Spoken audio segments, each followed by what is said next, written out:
There's a lot of hype around Qualcomm's newest Snapdragon X SoC, with claims that they are much faster than the M3 SoC from Apple. So what I'm going to do is put this through a test using various creative apps that can run on the silicon right now and see if these claims are true. Let's find out together. This is ArtIsRight. Before we start, subscribe if you're new and hit on the bell icon so you'll be notified every time I upload cool new videos like this. I'll be sharing lots of information. Please pause the video so you can analyze the result yourself in addition to the analysis I'll be sharing with you. Timestamp will be in the description when I remember to do so. You can certainly jump ahead. However, this introduction is going to give you a lot of insight into these machines and I highly recommend that you watch them. With that said, one thing that all of you can do to help me out is to tap on that like button. This way YouTube algorithm will push this video to an even larger audience. When it comes to these testing, they are self-funded. If you find this information helpful and you'd like to contribute to the channel, I'll leave a link to my tip jar in the description. YouTube super thanks and membership to this channel certainly works. However, if the only thing that you can do is tapping on that like button, commenting on this video, and subscribing to this channel, I greatly appreciate those too, and they will work just as well. And I thank you all for your time for watching this video. Here are the two systems from Microsoft that we'll be looking at: a Surface Pro with a Snapdragon X 10-core CPU, LCD display, 16 gigabytes of memory, 1 terabyte SSD. The other one is the Surface Laptop 15, so this is the biggest system that they have on this. Snapdragon X Elite 12-core CPU. This is the exact chip they use on the inside, and I'll have a chart coming up in just a moment. 32 gigabytes of memory and 1 terabyte SSD. Interestingly enough, this is the way how Qualcomm is quantifying these SoCs. Number one, we don't know how many GPU or NPU cores there are. It just tells us in terms of operations per second. Not really the most helpful metrics when you're really trying to compare the SoC, but I understand why they do this. And the third one down from the list, this is the one that Microsoft chose to put in their Surface Laptop 15.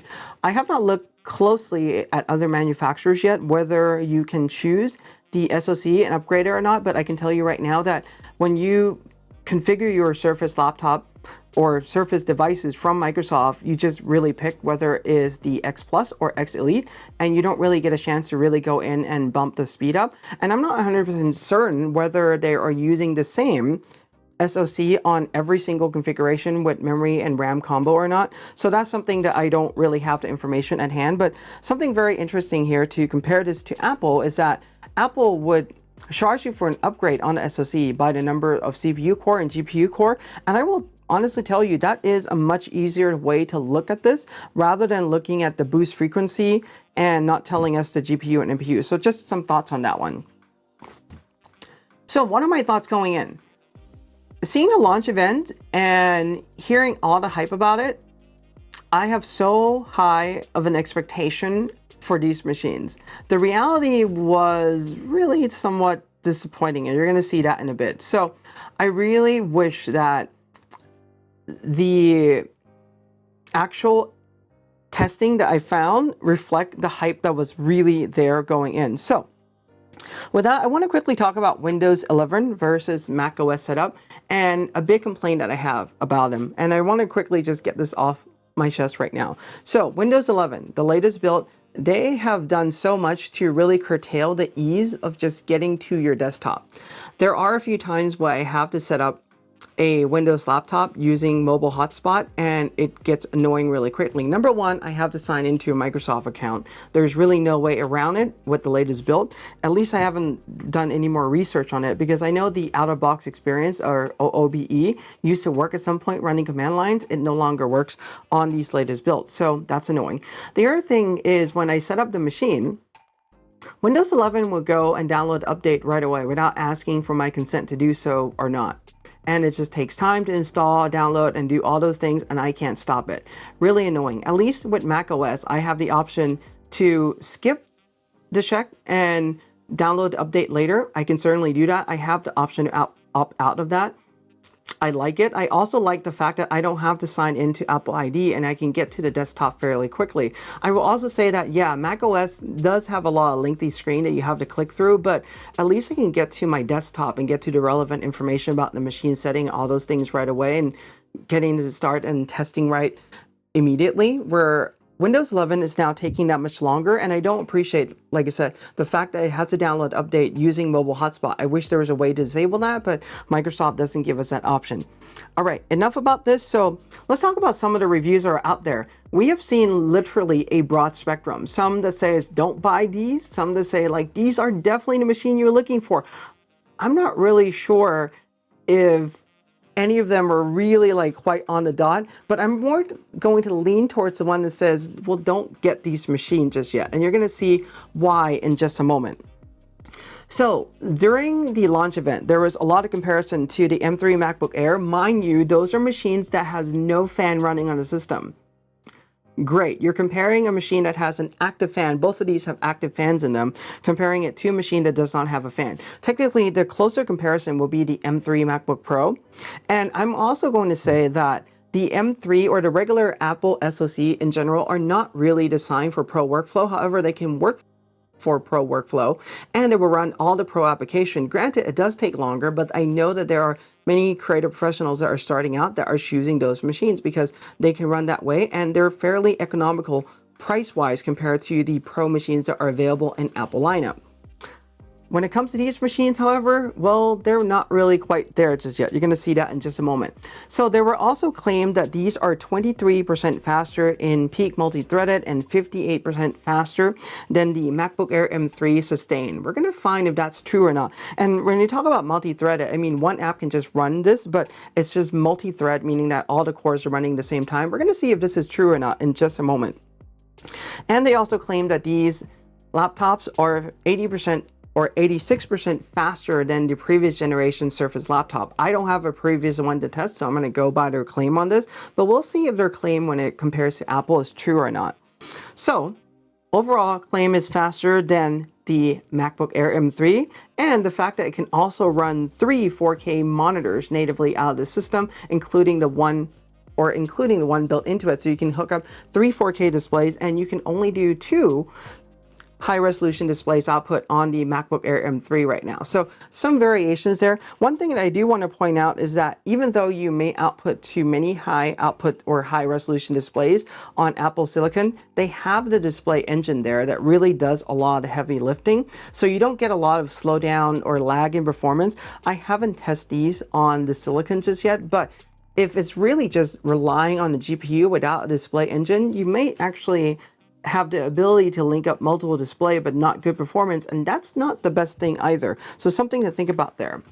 A lot of apps that I'll be testing will be running on Prism, which is Microsoft translation layer. So these are ARM SoC, and pretty much they're different than the x86 instructions from Intel and AMD, which is perfectly fine. This is during the transition phase why we have this Prism, this translation layer, and they claim that these are supposed to be really fast.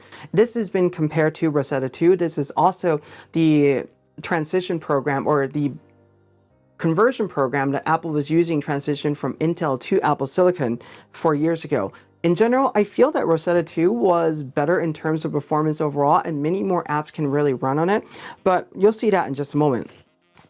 The other thing too that are supposed to really help these machines out is the fact that all these creative apps running on the latest version of macOS, even though they may be the newer or older Silicon, they tend to slow down over time.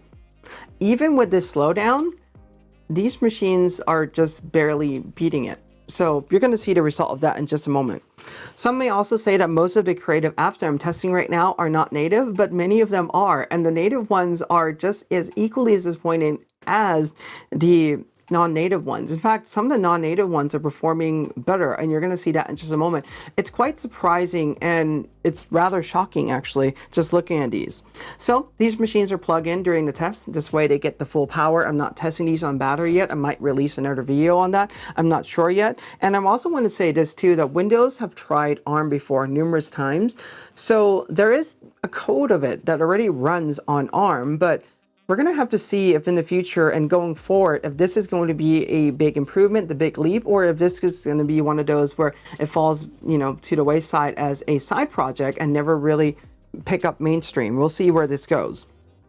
One thing that I really want to go over is the idea of native versus optimization. And to curve our expectation too, that when app goes native, most of the time we'll see a 5, maybe 10% improvement in performance when it's not running on the transition layer. And sometimes we'll see a little bit more than that, maybe like 15 to 20%. Those would be in like the good cases. This may also be the fact that Rosetta 2 was really great at doing the binary translation in real time, that we're only seeing that much improvement. We're going to see how much Prism is going to give us, but chances are it may not improve that much. And the other thing that I also want to mention is that even though the apps are running native on the silicon, it may not necessarily be optimized for that silicon. So those two are different things. Just because it's native, it's not necessarily going to mean that they're going to run faster because they are not yet optimized. Something to think about.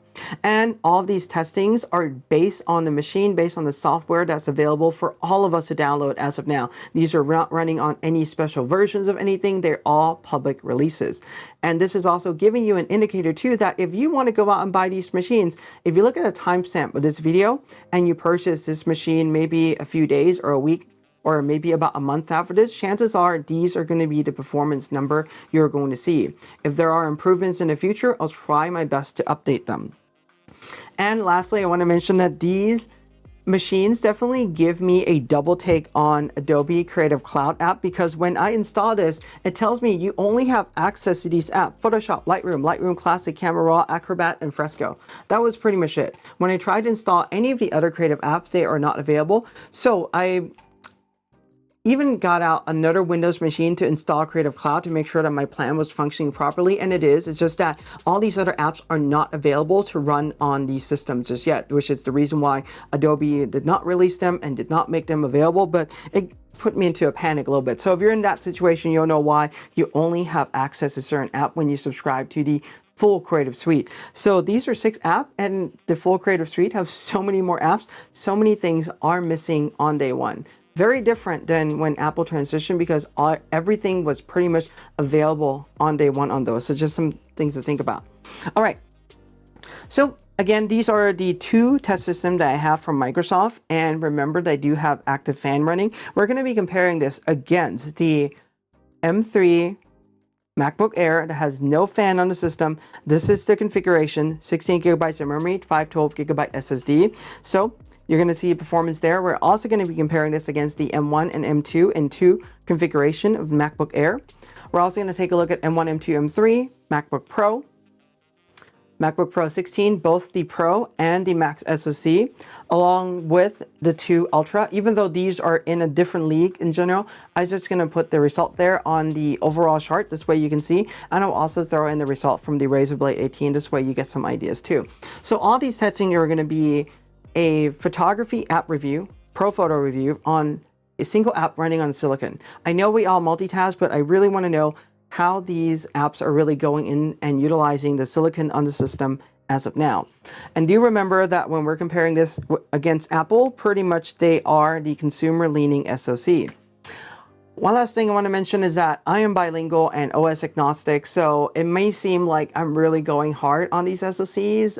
That's because they just set up the expectations so high, and the performance is not really quite what I was looking for. I just want really a fast machine. And when it comes to your workflow, I highly recommend that you stick with the machine or the platform that you're comfortable with. Don't take switching the platform lightly, because there are a lot of things that changes with it that you may have not thought about. So my initial impression of these machines, as I mentioned already, they were not really good. Here are the different abbreviations that you can use to review the charts that I'm about to share. So let's start out with the SSD speed. How are the SSD speed on these machines? So when we take a look at them, pretty much in line with the M3 generation. Pretty fast SSDs in there, nothing to really complain about. The Surface Pro, that's the tablet one, runs slightly slower, but I would say that only a few hundred megabytes per second in this high of a range is just marginal at best, so I'm not even worried about that. When it comes to RAM, Microsoft does one thing right, is they give everyone 16 gigabytes of memory just starting out. Not trying to nickel and dime you, not really just saying like, hey, you can really get away with 8. No, they're just going to give you 16, so something they're doing right there. Lightroom Classic. So I was able to get full acceleration support on the Snapdragon X Elite. However, it was a fight to try to get full acceleration support on the GPU. This is a non-native app, and it's going to explain some of the result we're going to see when it comes to any task that involves the GPU. So let's take a look at one-to-one preview for 1000 Nikon D850 file. 45 megapixel, and these are the same files I've been using for the past 4 years running all these tests, and you can see the result that the Snapdragon X Elite and Plus are pretty much coming almost dead last on the list. The M3 that they are comparing up against is shorter by around 7 minutes or so, as you can see that. Mind you, all these machines that I have on the top beside the Razer are all passive cooling. These machines have active fans that are running, and we can say that they're running on Prism right now. This is the reason why the result are the way how they are. Okay, sure. So let's throw in the 14-inch MacBook Pro M3 with active cooling, and now we have the timing that even further splits this apart. So that kind of gives us an idea a little bit. Now, when this is not running on Prism anymore, when this runs native on the system, do I think it can really beat this machine? The equivalent one, realistically, that has a fan running, because these have fan running, I don't think so. I think we may get something that comes close to the M3 MacBook Air, but that would be about it. So far, I don't really see this as the most impressive. And by all means, if you do this professionally, like, just definitely don't get the Plus whatsoever, because this is just sad. And here it is with all the other machine in the lineup. In fact, what I have done is throw in the result from the 13-inch MacBook Pro M1 running on Rosetta 2 into the mix, and you can see that result. Interestingly enough, running on Rosetta 2 was a little bit faster than the current OS and everything running with a machine with a higher spec. So kind of interesting result there to note, but these are something to keep in mind as you're going through these charts. So here is the anomaly I was talking about. Trying to get the GPU to recognize on the Elite was rather difficult. And one thing that I want to show you right now between the Plus and the Elite, this is export with no GPU and with GPU.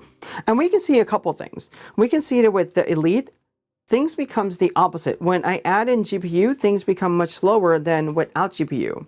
However, on the Plus, without GPU and with GPU, timing makes sense, right? Adding GPU is supposed to speed things up. Let's read a look at this chart when I rearrange this. So the X Elite, those are two, no GPU, and with GPU. GPU is slower. So there is some bug, something going on there that's preventing this from working properly, from properly detecting and utilizing the GPU. Even though it's going to utilize it, I monitor the system activity. The GPU is being used, but the timing is slower. When it comes to the Plus, these are the progression that we would expect it to. Less time, but not that huge of an improvement as I was really expecting it to be. And what I don't know is how many GPU cores there are. So when it comes to sharing these results with you, what I am going to do is pick the fastest one. So when it comes to the Elite, it will be the result with no GPU. When it comes to the Plus, it will be with the GPU. So we're picking the fastest time. With that in mind, this is beating out the M1. However, this is where the M3 is. Now, we might say that this is within about, 3 minutes of each other? So they are within a stone throw, which is true. But nonetheless, this M3 Air runs totally silenced. There's no fan. This one has fan running the entire time. And no, I did not monitor the power consumption on these. That would be good to do so, but I did not do that. When it comes to the Plus, this is the number that we are looking at. Let's add in the 14-inch MacBook Pro M3. And with this and active cooling, that was supposed to be the equivalent of these machines, we can see that the timing is almost double. Like I said, we can say that these runs on Prism right now, the translation layer, that without it is going to run faster. But yeah, I mean, we're really not doing a good job comparing this to a machine that has no fan. We really should be comparing to this one that has an active fan on the system. And overall, I highly doubt that it's going to be able to beat the 14-inch MacBook Pro M3. It may be able to surpass the Air when it comes to this task, but not the M3. So we're going to see how this develops, and if and when Classic becomes a native app on the Snapdragon, so we shall see. Here's the result with the rest of the machine in the lineup. I also throw in the Rosetta result there for us to consider.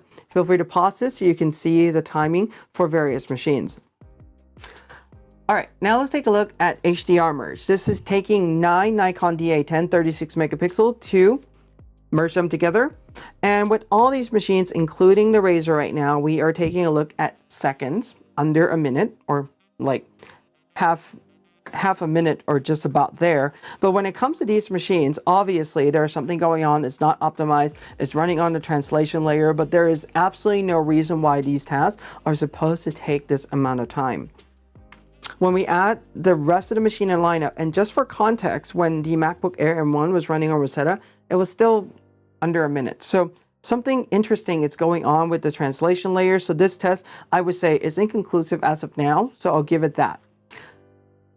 Now let's take a look at result from Lightroom Classic Panorama Merge, taking 14 Nikon D810 to merge into a 314 megapixel panorama.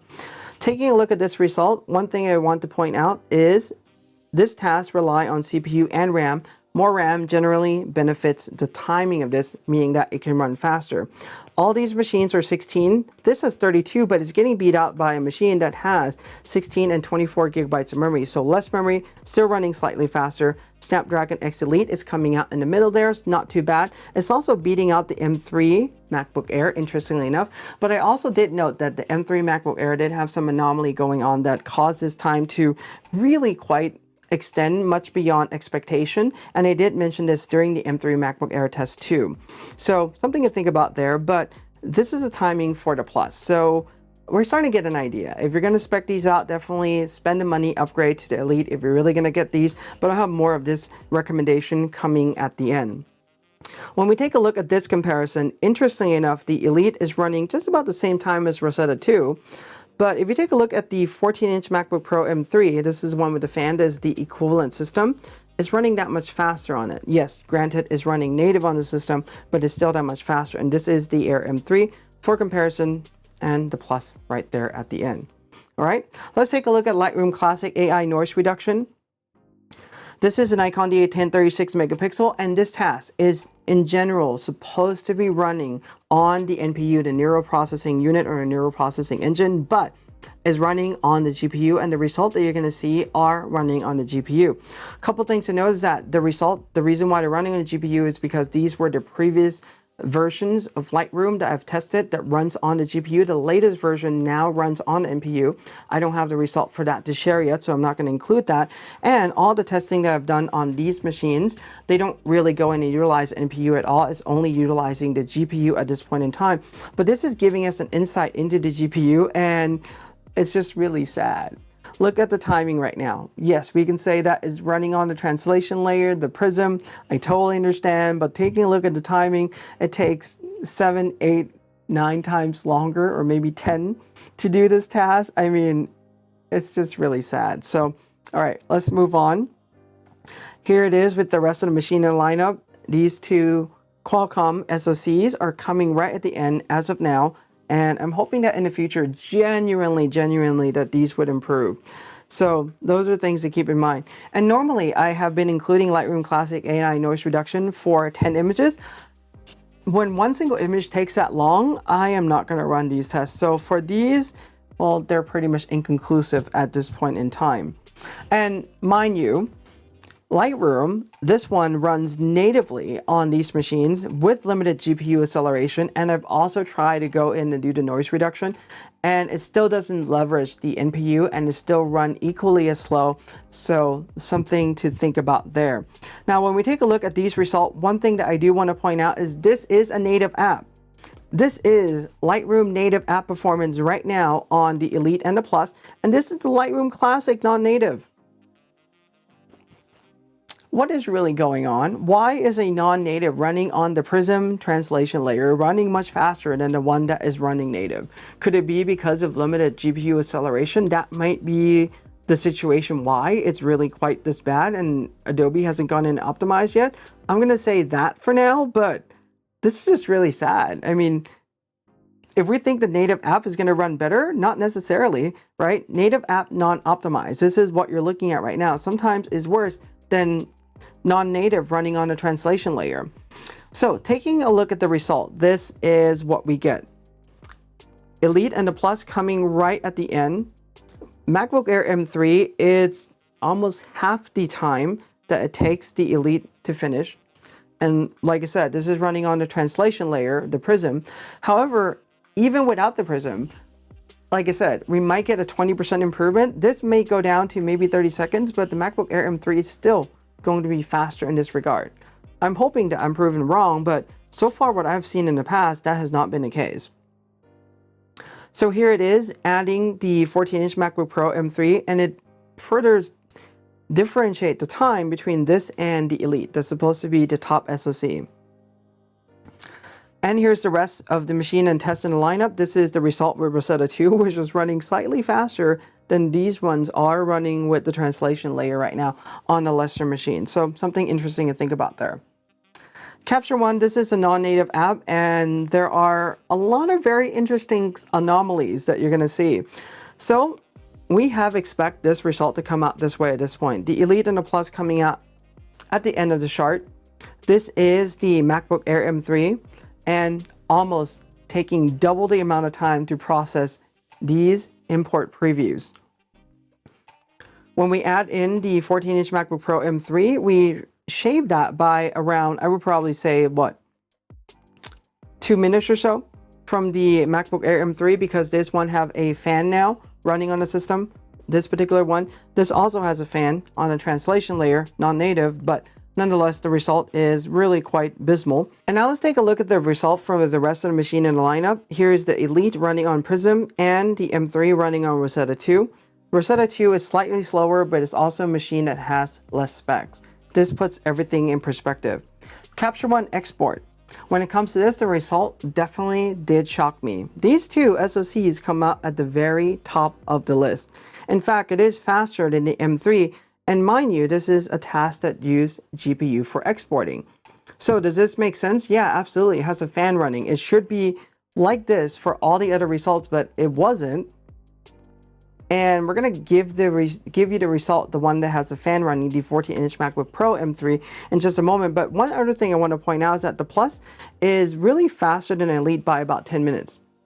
There's some bugs going on, whether it is in the OS itself, in the SoC, in the silicon, the firmware, or in Prism somewhere, that's preventing Capture One to really going in and utilizing the GPU on the Elite SoC.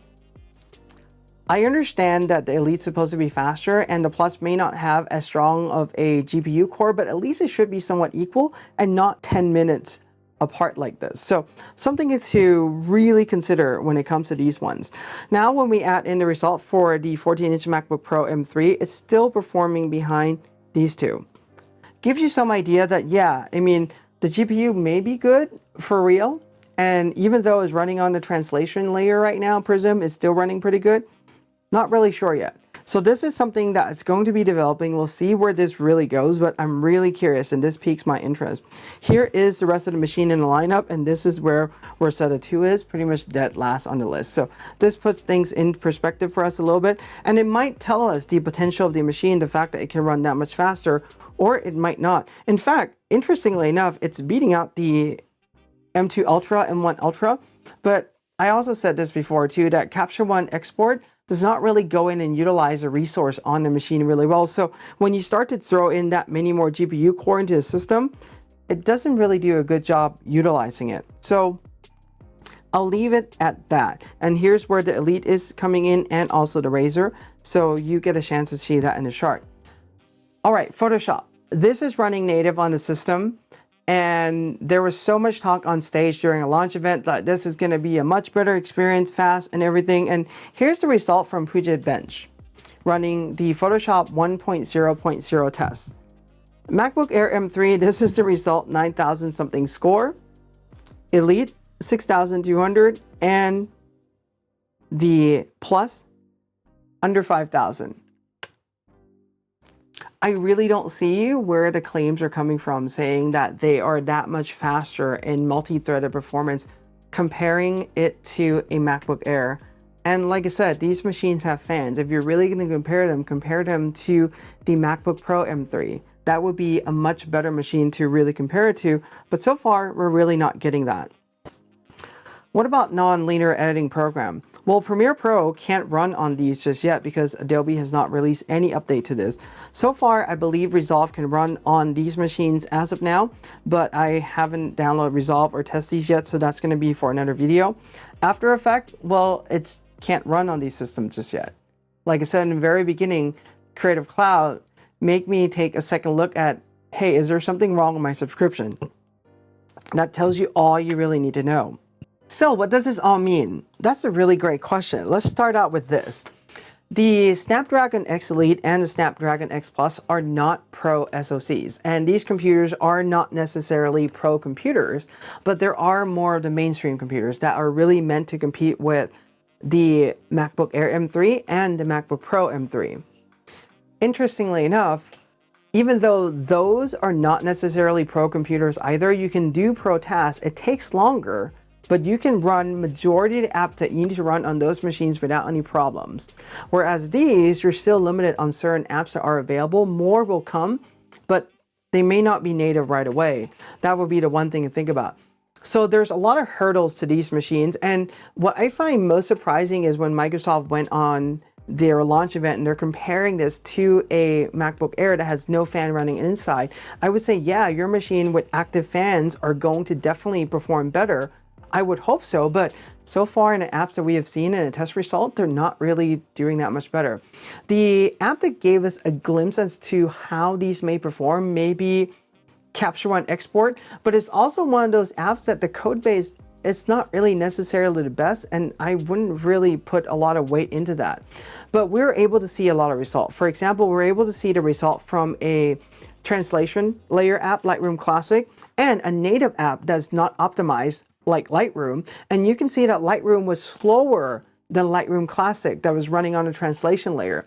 So that's something that I pointed out. Photoshop was supposed to be, the program that they demo on stage run much faster than on the M3 MacBook Air. The result was that not that much. In fact, it's about like a third slower. So I'm not really sure how they are really doing those on stage on the equivalent spec machine.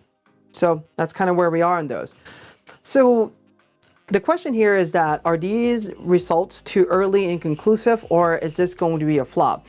I genuinely hope that it's not a flop, that this is a project Microsoft picks up every now and then with different generation machines and just do it as a side project, Windows on ARM thing. I really hope this becomes mainstream, and I think it's really too soon to tell right now. We're going to have to see when the apps really become optimized for these, and also see as well whether Qualcomm is going to release something that can compete with, for example, the Pro and the Max SoC from Apple or not, because they're really doing a really tremendous job with their silicon design from Apple. And one big thing too that Apple has that Microsoft, that Qualcomm does not necessarily have, is the vertical integration. Everything is really built from the same company. Software can talk to the hardware team saying we want to optimize for this, whereas on these machines, well, it's not really truly that, because each company is going to compete for their own interests first, not necessarily for the collaboration part. And we're not able to fully test the NPU on these SoC just yet when it comes to these Pro Creative apps. So there's a lot to be desired.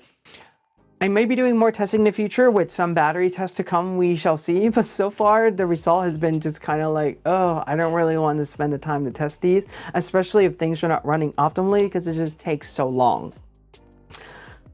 Main question, you're probably wondering, should you get these? And my answer to you right now is don't even bother, especially if you are a creative pro. Go look at an x86 machine from either Intel or AMD. Look at their Core Ultras, the chiplet one that they're building, or if you want the highest performance, I will look at, for example, their i7, their i9 14th generation, and see what you can find in those, because they are going to perform that much better. Or just get a M3 MacBook Air or go for a MacBook Pro or something. But again, I understand that not everyone wants to really convert to Macintosh and you don't want to use Mac OS, and I certainly understand that for workflow wise, but even just for normal daily usage, I would still not recommend anyone getting these, just because if at any point you're like, I just want to run these creative apps and I want to just dabble in it and have some fun with it, you're fairly limited as of now. And I hope that this will change in the future, but it's one of those where it's like, let's hope for the change, but change is going to come slowly, right? But it's going to come. But I hope that this really becomes a platform that kind of really gives Apple a run for the money a little bit. So we shall see. So far, none of the claims from Qualcomm, from Microsoft has really proven itself just yet. And like I said, even though it's running on the Prism translation layer, we've also seen a native one, and native one has not proven that either. So if you have any questions or comment, leave them below. Give this a like, subscribe, and hit the bell if you're new. I'm Art, and I thank you for your time.